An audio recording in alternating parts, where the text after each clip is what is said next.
Hello hi எல்லாருக்கும் வணக்கங்க. அனைவருக்கும் தமிழ் புத்தாண்டு வாழ்த்துக்கள்ங்க. இது என்னோடய new channel with new vlog. என்னோடய சேனல் நேம் வந்து நந்தனம் ஃபேமிலி. இது என்னோடய ஃபஸ்ட்டு vlog. ஸோ ரொம்பவும் டிவோஷனலாக இருக்கட்டும்னு சொல்லிட்டு ஒரு டிவோஷனல் ட்ரிப்பை தான் வந்து இந்த vlogல வந்து ஆட் பண்ணியிருக்கேன். ஸோ நாங்கள் இன்றைக்கி எங்கே போகிறோம், என்ன பண்ண போகிறோம் அப்படிங்கிறதான் பார்க்க போகிறீங்க. குலதெய்வ கோயிலுக்கு மொட்டை அடிக்க தான் இவ்வளோ நேரத்தில் எழுந்திரிச்சு கிளப்பி குழந்தைகளை கூட்டிகிட்டு போயிட்டுருக்கேன். ஸோ ரொம்பவும் ஏர்லியராக போகிற அளவுக்கு அது தூரமான கோயில்னால் அஃப்கோர்ஸ் தூரம் தான். நாங்கள் இருக்கிறது கோயம்புத்தூர், கோயில் வந்து மதுரை.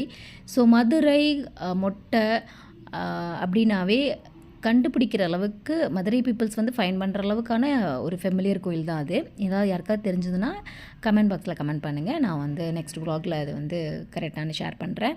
அண்ட் இவ்வளோ சமத்தா உட்காந்துட்டு வர்ற குழந்தை வந்து எவ்வளோ அட்ராசிட்டி பண்ணுவான் அப்படிங்கிறதையும் இனிமேல் வர vlogல நீங்கள் பார்ப்பீங்க. ஸோ எல்லா யூடியூபர்ஸும் சொல்கிற தாரக மந்திரம் தாங்க, please like, share, comment, subscribe. பார்த்தீங்களா, கடைசியில் என்னையும் அரசியல்வாதி ஆக்கிட்டாங்க. தேங்க்யூ.